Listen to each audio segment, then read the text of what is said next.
Hey, back for a mini message today. We're so glad that you decided to join us and hope that you're really getting a lot out of going through the book of Genesis. I know I'm really enjoying teaching it.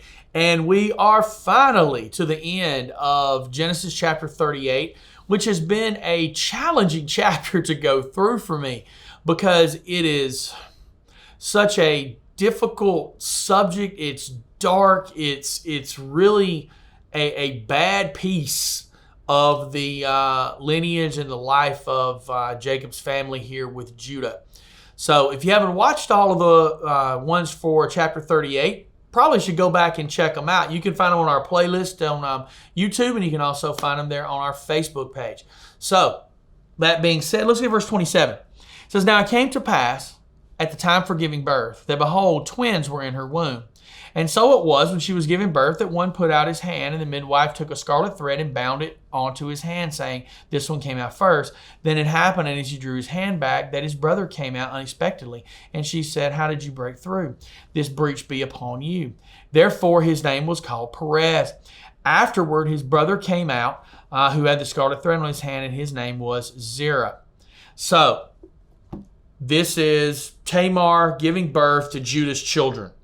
Remember that they almost killed her in the previous verses, and she revealed who the father was. And Judah said, she is more righteous than me, and did not go through with killing her for the adultery in the situation as he would have seen it. She was supposed to remain, naturally chaste until she remarried, but he hadn't followed through on the cultural things that were supposed to happen. So here's something really interesting.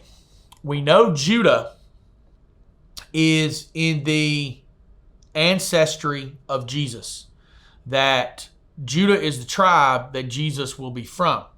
And that's because that's the tribe of David as well. And so this comes down through. Now, when you think about the children that Judah had, guess which one God picked? One of these twins. Perez. Perez is listed in both Matthew chapter 1 and Luke chapter 3 as in the lineage of Jesus.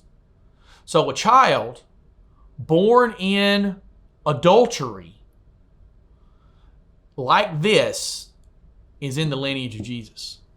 Now, another great example is David and Bathsheba. Solomon is the son of Bathsheba. How did that relationship begin? See, in this story at the end, we see some of God's grace really in front of us. That what man intended for evil, God used for good. That God looked upon this situation and still used it. He still will use Perez in the line to bring us the Messiah. He will still use David. He will still use Bathsheba with their son Solomon. Will still be in that line. So when I look at this and I think about it, it's at the end a great example of God can use us, even in our failings, even in our faults. He doesn't abandon us. He doesn't quit on us, even when we fall so short. And Judah and Tamar both fell so short here, but God said, look, even in the middle of this, I will show grace, and my plan will continue. We'll pick up tomorrow with the next chapter, and we hope you come to see us again.